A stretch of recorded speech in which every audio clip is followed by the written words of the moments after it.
حدیث نمبر 4454۔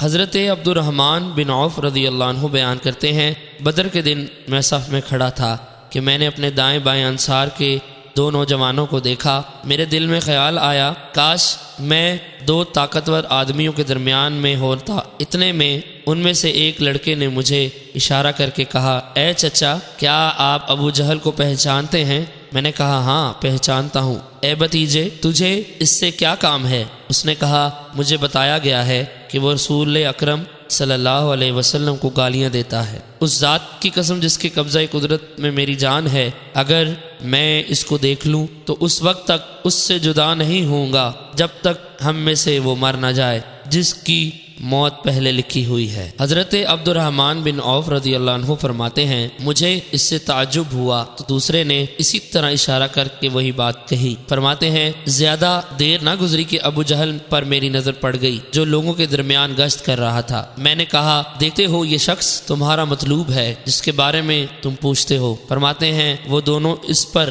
جھپٹ پڑے اور اسے اپنی تلواروں سے مارا حتیٰ کہ اسے قتل کر دیا۔ پھر رسول اکرم صلی اللہ علیہ وسلم کی طرف آئے اور آپ کو اس بات کی خبر دی۔ رسول اکرم صلی اللہ علیہ وسلم نے پوچھا، تم میں سے کس نے اسے قتل کیا ہے؟ حضرت عبد الرحمن بن عوف رضی اللہ عنہ فرماتے ہیں، ان میں سے ہر ایک نے کہا کہ میں نے قتل کیا ہے۔ آپ نے پوچھا، کیا تم نے اپنی تلواروں سے خون پونچھ لیا؟ انہوں نے عرض کیا، نہیں۔ آپ نے دونوں تلواروں کو دیکھا تو فرمایا، تم دونوں نے اس کو قتل کیا ہے۔ اس کے چھینے ہوئے کا فیصلہ معاذ بن عمر بن جموع کے حق میں کیا، اور وہ دونوں نوجوان معاذ بن عمر بن جموع اور معاذ بن عفرہ رضی اللہ عنہ تھے۔